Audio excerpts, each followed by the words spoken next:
Moria, now known as the pumpkin which after her failed attempts at trickery in previous years, was more determined than ever to finally outwit Clever. Her previous failures had only deepened her resolve, but they had also taught her one thing. She needed to go back to basics. Too many of her schemes had collapsed under the weight of their own complexity, so this time Moria decided to take a different approach. She bought herself a new book of spells. Spells for beginners. The title made her cringe, but she swallowed her pride. This year, she would strip her magic down to the basics and focus on simple, effective spells that would help her discover Clever's secrets. Sitting in her cottage one chilly evening, Moria leafed through the pages of her new book. Her eyes fell upon a small hex that seemed perfect, a spell to enchant birdseed, turning any bird that consumed it into a loyal spy. It was easy, almost laughably so, and yet it was just what she needed. With these enchanted birds, she could finally discover the secret behind Clever's success and replicate his methods. "I'll figure out how he grows those perfect pumpkins," Moria muttered as she prepared the spell. "And then I'll do it better." The next morning, Moria gathered birdseed from her pantry and sprinkled it with a few drops of potion from her new spellbook. As the mixture began to shimmer, she muttered the simple incantation under her breath. "Feathers light and eyes so keen, hear my words, see unseen. With this seed, I bind your sight, spy for me both day and night. Whisper secrets to the air, bring me news from everywhere. By this spell, your will is mine, fly, my spies, through space and time." The birdseed glowed faintly before returning to its normal appearance, now infused with a spying hex. She stepped outside and scattered the seed across her yard, waiting for the birds to arrive. Within minutes, a flock of crows and sparrows swooped down, pecking at the ground eagerly. As they ate, their eyes flashed with an eerie glow, indicating that the hex had taken hold. Moria grinned as she watched the birds flutter about, now fully under her control. "Go," she whispered, sending the birds off to Clever's farm. "Find out everything. Watch how he plants, how he waters, how he tends to those pumpkins."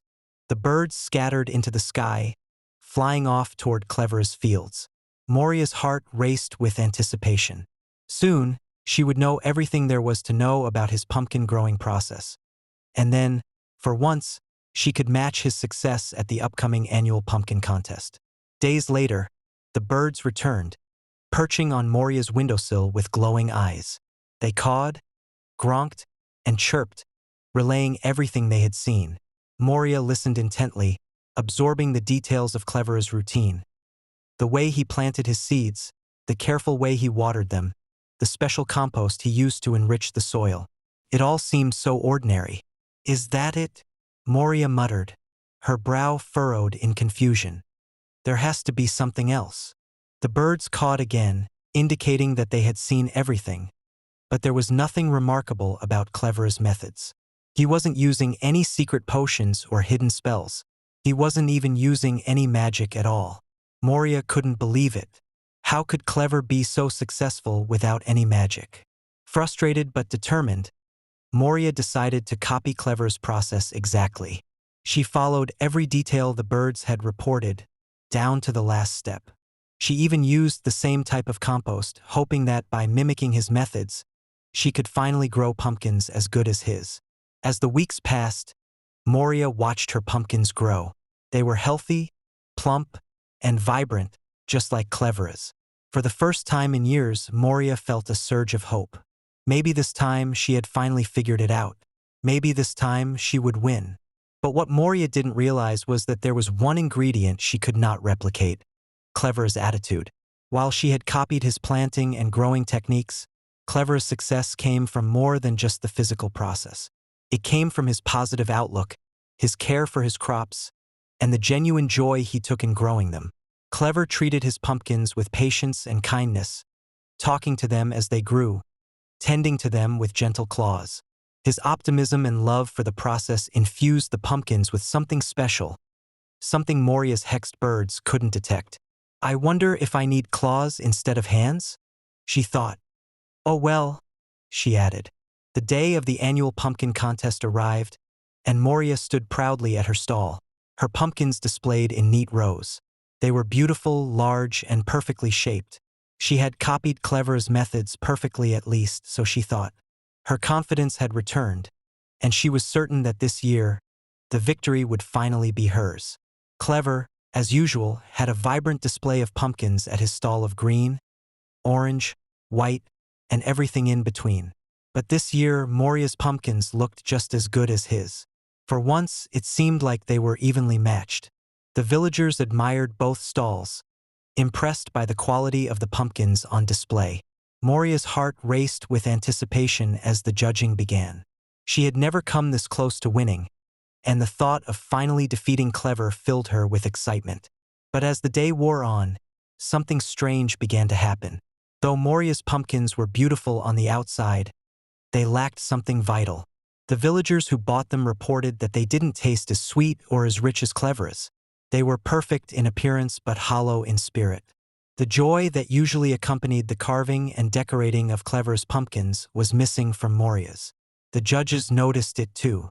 As they sampled the pumpkins, they couldn't quite place what was wrong with Moria's. They looked good, but there was no magic in the taste, no warmth in their essence. Clever's pumpkins, on the other hand, were full of life. His pumpkins, like always, reflected his positive attitude and care, while Moria's were cold and calculated. By the end of the contest, it was clear who had won. Clever, once again, had captured the hearts of the villagers. His pumpkins sold out quickly, while Moria's were left untouched, their hollow perfection fooling no one. Moria stood in disbelief as the villagers flocked to Clever's stall, just like they always did. Despite her efforts, despite copying his methods exactly, she had failed once more. Her birds had given her every detail, but they couldn't capture the one thing that made Clever's pumpkin special: his attitude.